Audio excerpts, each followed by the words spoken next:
So yesterday the protest began in Queen's Park and it was pretty peaceful. We were here as the Zeitgeist movement, just kind of spreading our message of spreading love, lowering fear, and kind of finding the foundational similarities between all of these groups together and maybe building upon that.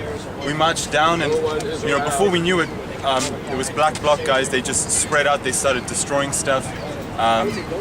Downtown there was 2 cop cars. It was pretty fishy actually. I know there's video of 2 police cruisers driving up to the line of riot cops who were then retreating back like this, and then the guys got out of the cop cars and they all just retreated back away from the 2 cars. Of course people came and started trashing them. So a little bit fishy, but I was there. I got some footage of them like destroying the stuff. Anyway, later on, after we were down in King and Bay, there were big standoffs between the protesters and the police. Big riot cops. There, we came back here to Queen's Park, and we actually was fenced off on this side. And right here, unbroken chain from that corner there where those stairs are, all the way across there to that side there where those stairs are over there. One unbroken line, 2 deep of riot police. I was standing right in the front there, giving free hugs, going like this, and before I knew it, cops just came up behind with no warning whatsoever.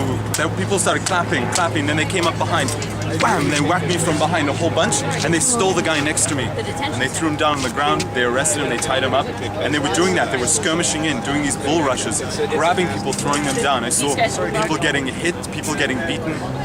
Then they started advancing with horses. There was no warning, no order to disperse, no order that the protest was unlawful or that we were doing was violent. It was a peaceful protest. People were laughing together, hugging, dancing. There was music, and they just started coming in and clearing us out. They were flanking. They drove us all the way down there, all the way down Harvard, and then dispersed us by rushing at us, periodically rushing and then stopping, and then rushing, and they were causing everyone to stampede. It was horrible seeing how, like, on the lawn there was the worst. I saw this guy get taken down. He was on his bicycle. He was trying to get away. Cops came behind him, threw him down. This is on video. It was crazy. There were so many cameras, catching this guy slammed down, and then about 4 cops climbing on top of him, grabbing him, pushing him down, knees in the back, like punching him. It was crazy. Like, I've never seen that sort of brutality. You see it on the television and it's one thing, but when you're right there and you see it in front, you see these guys, they're decked out with their riot gear, with their tasers, their guns, their helmets, their like tear gas, everything, and they're just knocking the shit out of these innocent people who are just wanting to protest or get a message out there. It's ridiculous. Do you think some of them were agent provocateurs?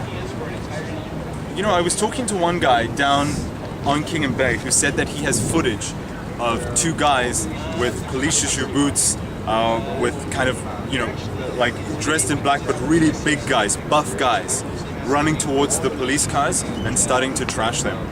So I don't know what that means. He claims they were agent provocateurs. I don't know about that, but I mean, if you watch the news, you see on YouTube that they've been used before. They were used in Pittsburgh. They caught those 3 guys who were policemen. Yeah, they also caught them in Montebello too. See, when that sort of thing, it's hard not to think that some of this could have been started by that. When there's so much evidence, there's so much like prior history of it. So, Thank you. Thank you. absolutely.